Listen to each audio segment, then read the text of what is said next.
Senator Bill, Also, yeah. you have a question? I think we just had a big conversation about unfunded liabilities.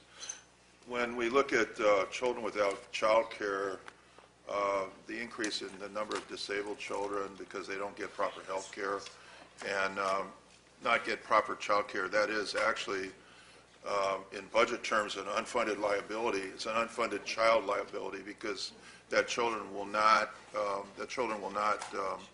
grow to success that they need to grow to. And I think we ought to start thinking more strategic about this. You're doing the study. The question I would have is a little different than Senator Mitchell's question. The question would be, are there other studies that mirror this study that have been done elsewhere? And are they academic studies? Usually these kind of studies are done in an academic environment. They're called longitudinal studies. They've been done many times, I know, on groups. They take a group of children and they study what the result would be if they're provided with certain types of services, care, and then they compare that to the kids that don't get the services, and they see what the differences are. And I think those studies are generally done in an academic environment. So the question would be, or by a foundation. So the question would be, is it not being done somewhere else to a point that we need to study it in our budget? Is that the priority for us? Even though the study would be interesting and I think important, the question would be, should the state budget, general fund, take money out of things that maybe we could put the money into child care, for example? Should it be funded? So that'd be the issue there. Yeah. Yeah, I mean, I think that you're probably familiar with the Chicago study, which is a pretty well-known study that's been in the press and a lot of popular press articles as well. I think we continue to look seriously at those proposals. I think it's important to recognize that there are a patchwork and there are significant investments in the state that are made at all levels of government in our early childhood education system, including investments by cities, investments by First Fives, local First Fives, and then we do have our state preschool program, which was really a model and first in the nation for its high quality that we continue to have. This program would pay for childcare. It would be just tailored to a more specific population, and it wouldn't just be tailored to those families in sanctioned status. It would also be tailored at the discretion of county welfare directors to families who are also in the first 2-year window as well. It would be based on individual assessment of needs. So I guess it's really an investment in a different approach that's more targeted because, again, we're concerned about the ongoing nature of the state's underlying revenues and being able to make ongoing commitments that we would have to just in a few years be faced with large cuts again. So I think that's where the balance that we're trying to strike here. Thank you. So we're moving on to, are you finished? No. Okay, page 10.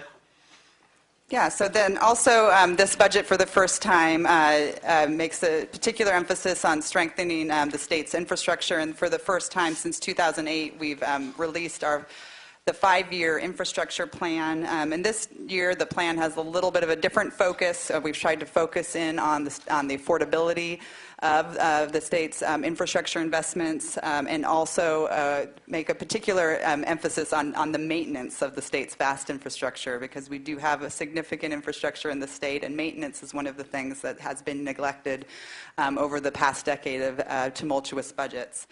Again, do propose an early repayment of a transportation loan and cap and trade loan in order to start to make investments in maintenance and reducing greenhouse gases. And also the budget includes $815 million to start to chip away at the nearly $65 billion backlog in critical deferred maintenance. And I will note that a large portion of the $65 billion is related to our streets and roads. The budget also makes investments to address climate change and water sustainability. The budget contains $850 million for a cap and trade investment plan. This plan has a particular emphasis on making investments in disadvantaged communities to help reduce greenhouse gases in those communities, and also includes the $100 million loan repayment. $250 million is allocated for high-speed rail, $350 million for other sustainable communities and clean transportation, $140 million for investments in energy efficiency and clean energy, and then also $110 million in natural resources and waste diversion. And we will have a full budget committee Yes, hearing we on will. cap and trade on February 13th. Much interest. Also, this budget supports the governor's water action plan that was released in draft form late last year, and the final version should be coming out very shortly. And this plan articulates a number of steps that the state should take over the next 5 years, really to promote sustainable water policies in our state. I think this has become even more important in the last few weeks, when really the magnitude of the drought that we're currently in has really started to come to light.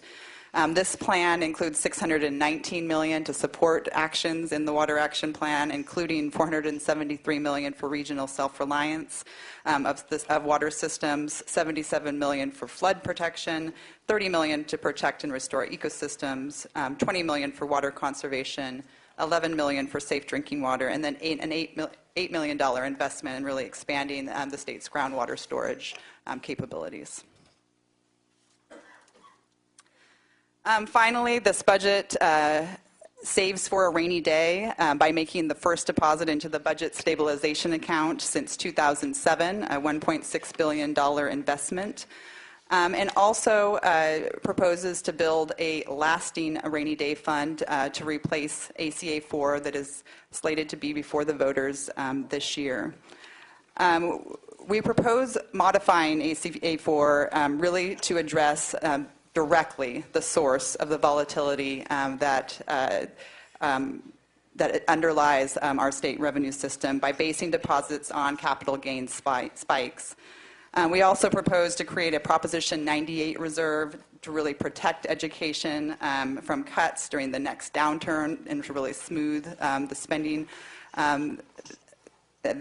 spending in Proposition 98. We also propose to double the maximum size of the rainy day fund, and then also I think a key difference and a key flexibility that we do not see inherent in ACA4 is the ability to continue to pay down the state's debts and liabilities ahead of making deposits into the rainy day fund. So the proposal, the modified proposal would really allow us the flexibility to pay off debt, to smooth Proposition 98, and really would get directly at the cause of the volatility, which is really the capital gains revenues. And we'll spend an entire hearing on budget reserve on February 27th. I would just end with recognizing that I think we all know that there are significant challenges ahead for California, but this budget is balanced. It makes a significant investment in paying down the state's liabilities and also makes a significant investment in education. And we believe keeps the state on stable footing now and into the future so that we can take on those challenges as they come. So thank you with that, and I'd be happy to answer additional questions. Thank you, Ms. Bosler, and it will be on time. So we have questions or comments from Senator Berryhill and Senator Bell and Senator Jackson. Thank you. Yeah, I'd like to follow up on some of my opening comments. Looks to me like the governor's rainy day proposal would affect capital gains revenue. If there's a windfall in other general fund revenues, you would spend however you like. And the proposal would allow extra capital gains backfilled debt payments that were going to be made anyway, freeing up money to spend wherever you like. So my question is kind of a timeline question. When will we see the language for your proposal so we know exactly what this thing's really going to do? So we're working on the language, and we'll be getting that to you as soon as we can. I think an important point about the debt repayments, because it is not, our vision is not designed to pay down debts that we already would otherwise need to be paying as a course of the budget. It would be to make those supplemental payments, because we will not be able to really tackle that wall of debt without, like this year, making supplemental payments that are not necessarily required by statute or any other law, but are required for us to continue to get more on top of the debts and liabilities over time. So there would still be policy decisions in every year what the best mix is, how much to put into the reserve, how much to use to pay down and make supplemental debt payments. And I'm forgetting, there was one other point you... Yeah, the devil's certainly in the details here, so that's why we're very interested in finding out the language. What will that language clearly ban using reserves to pay off debts in any manner that could be used to then backfill other spending? Well, our intent is definitely not to take credit for things that are already required by law to be made, like for example, the regular debt service payments. But in order to chip away at those long-term liabilities, we would like the ability and the flexibility to make supplemental payments ahead of just making a direct required reserve transfer. Also, I would highlight that the transfer could be interrupted or suspended if there was a state of emergency, similar to the way the Proposition 58 budget stabilization account works, because I think we need those kinds of flexibilities in order to weather any storms that come forward. However, a key limit that is proposed would be that we wouldn't be able to remove money from the reserve. Would have a limit of 50% of the available balance in any 1 year, so that we would have we wouldn't be forced to spend it all in 1 year, but would have additional reserves to cover any kind of downturn over a multi-year period. So again, given that we don't have the language yet, we will have it by the time of our hearing, February 27th, which I think will be a good time to dig deep into all of this. Just one quick follow-up for Mac. Once we pay down those reserves, does ACA 4 allow the governor to go ahead and continue to pay down debt? Oh boy, I'd have to think about that. It has a mechanism. I hate to drop this on you here at the last minute. No, that's okay. It's just it's a very complicated measure, yeah. And let me think about that, Senator. I'm going to have to get back to you. Okay. Senator Jackson. Of course, we're all talking about how do we reinvest in California and save money at the same time. That might be a bit of a challenge, but it's certainly one that we are responsible for taking on. One of the areas that is of deep concern to me is the whole issue with the courts, and I don't see justice mentioned anywhere here. And the fact that the governor has, or over the past several years, the courts have gone from about $3.2 billion down to about $2.1 billion, or a loss of about a third of their income. Much of it comes from fines and penalties and things that we charge to those who use the courts, many of them low-income people, but as a way that the courts have been able to survive. The governor has seen fit to take money from the courts, move money around in different, what I would call almost shell games, because the ultimate bottom line is that the courts are still on life support, and that this year giving them $100 million but not allowing them to go ahead and take some of the funding from the capital investments for courthouses that are falling apart really leaves us at probably a net negative, at best a net zero. And I am wondering what, because I'm going to keep raising this issue, the courts, I've talked to the courts. They estimate that just to essentially stay where they are will require about an investment of $600 million in order to provide justice as it's supposed to be provided, which means things like having access if you need a domestic violence restraining order, making sure that when we have situations where children are the victims of abuse and need to get out of a difficult home situation, we can move from a 12-week time period to actually give them some immediate care, or at least not make them wait 12 weeks before they have access to any kind of mediation facilities. The fact that there are people I am hearing in San Diego who are standing in line for 4 hours to pay a traffic ticket, 50 courthouses closing, the inability of the courts to process both civil and criminal matters, so that our small business community is suffering from the lack of access. I am very unhappy with a budget that doesn't account for the fact that there is a co-equal branch of government now that is floundering terribly and not providing the public with one of the fundamental democratic principles, which is access to justice. So it is my hope that as we move forward, that we recognize that fact and respond accordingly, so that people do have access to the courts and so that there is actually some justice without even talking about its quality. Which of course is critically important as well. But the fact that this isn't even mentioned here is of great concern to me, and I hope that you will take that back to the governor and that the Department of Finance will, in its infinite wisdom and effectiveness, find ways to better fund the courts so that we can be confident that people are getting justice, however it may be. But denying access to the courts is just simply not acceptable.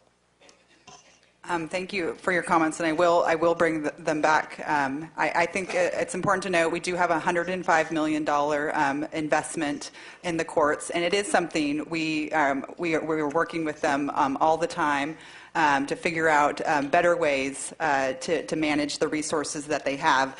I think across the state budget. But I understand that. I'm going to interrupt you for just a second. There's no question that everybody can better manage its resources. But when you've taken a third of those resources away, and justice doesn't stop. We have the criminal justice system, and it doesn't stop just because the economy is going up or going down. Mm-hmm. Justice continues to require an investment, and we are not investing. $100 million, much of which is going to give court employees a well-deserved raise. They haven't seen a dime in years, which then returns them to about a net of $30 million from last year. But then the governor isn't allowing them to have access to the capital funds, which they used last year for operations because they couldn't operate. The fact we continue to close courthouses, that people have to drive 2 and 3 hours just to get to a courthouse, wait in line for hours to pay traffic tickets and fines, is simply not acceptable. Working to find greater efficiencies, I think, is a great idea, but to use $100 million as a justification thereafter is just simply not acceptable.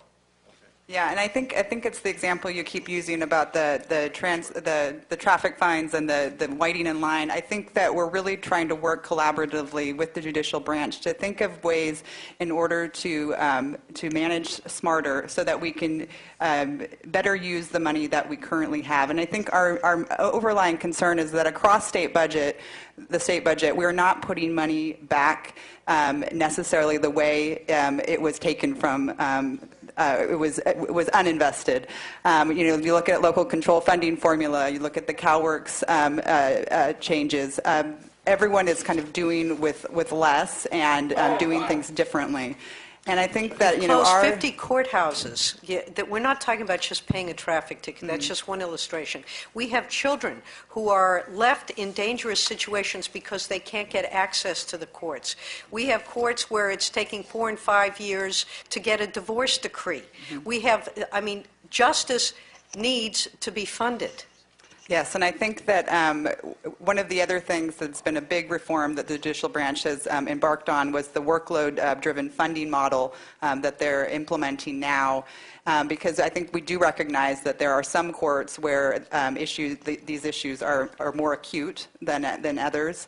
And the branch is a whole branch and we want them to manage as such. And so the workload-driven funding formula, I think, was a really big change that they've embarked on internally, and I think as an administration, we would just like to continue to build on those efforts and improve the use of technology in the courts, and also, as you already said, better manage, become more efficient.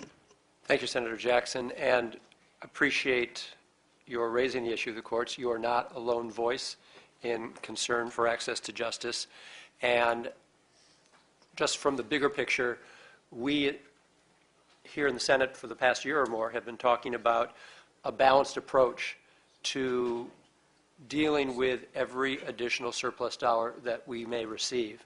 A third for reserves, a third for repayment of debt, and a third for reinvestment in all the programs that have been cut. Not necessarily talking about new programs, reinvesting in current programs that taxpayers expect a service delivered for their tax dollars paid.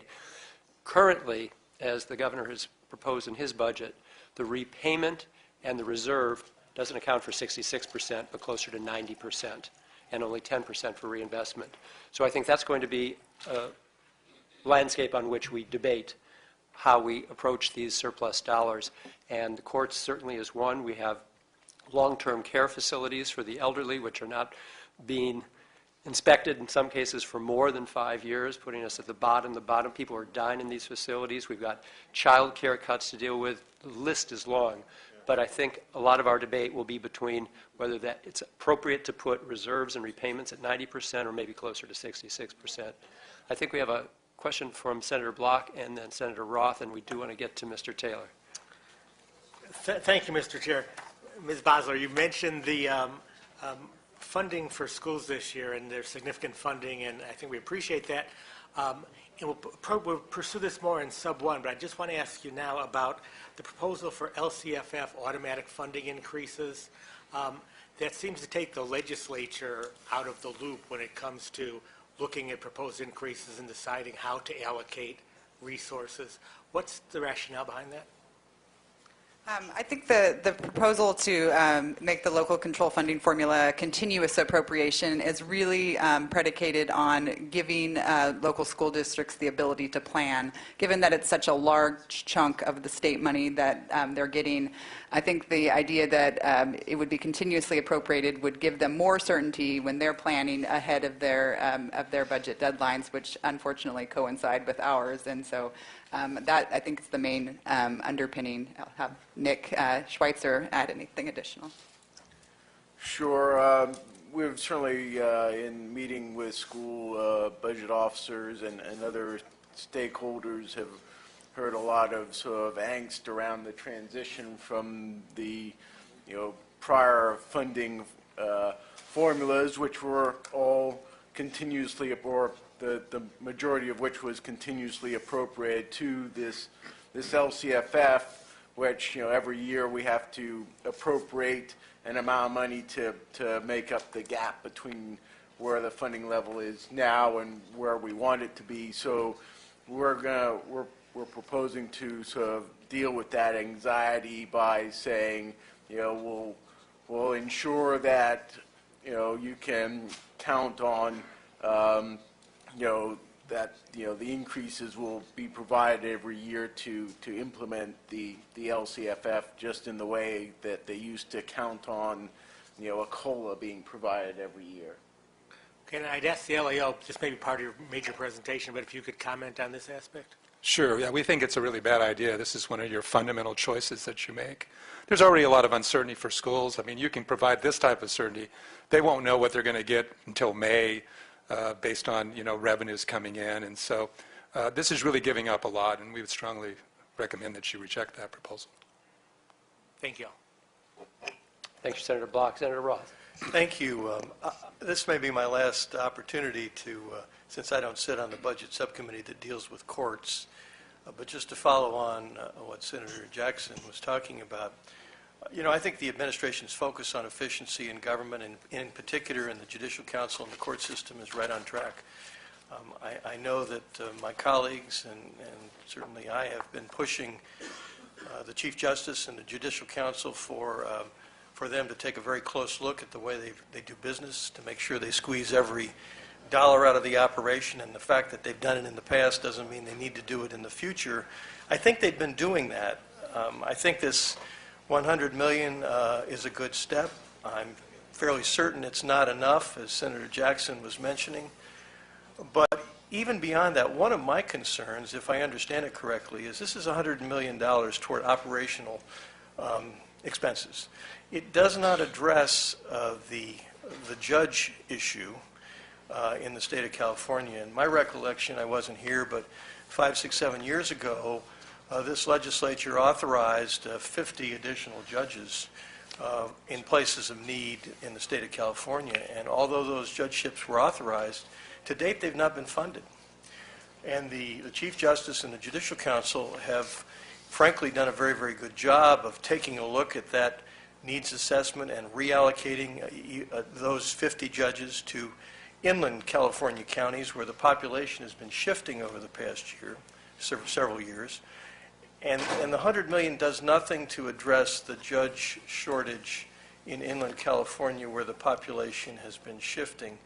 And so I'm hopeful that the governor will take a look at the proposal and see if there's a way to begin funding some of those authorized but to date unfunded positions to address a serious need in courthouses in inland California from the north to the south. And I apologize for making a statement, Mr. Chair, but I won't have an opportunity to address these distinguished people again, I'm sure, on that subject. It just continues to underscore the great need that exists in California right now as we have the debate on the governor's proposal. Senator Hancock. Yeah, I want to thank both my colleagues who don't sit on the subcommittee for their supportive remarks on this. And you can be assured that we will be holding a hearing on the judicial branch. I've been concerned about it for a number of years. I mean, constitutional government does depend on laws being able to be realized effectively. And I think that we're at a critical juncture right now, and I'm hoping that as part of maybe a slight reframing of how much money we spend in reinvestment as opposed to paying down debt or putting money in a reserve, we recognize the long-term benefits of short-term restoration right now. And I'm thinking particularly about at least, last year the courts used their reserves and totally spent down their reserves just to keep operating at the level that they were. That was one-time funding. The reserves are gone. It would seem to me that we ought to at least make them whole as being able to continue at the same level as last year. And then I also agree with Senator Roth that we should look very closely at the judgeships that have been unfunded. And the population of the state does continue to grow, and it's been a while, even in 2007, since we had increased the number of judgeships to take that into account. So, to be continued. To be continued. Thank you, Senator Hancock. Are we prepared to invite Mr. Taylor to give his response? Thank you.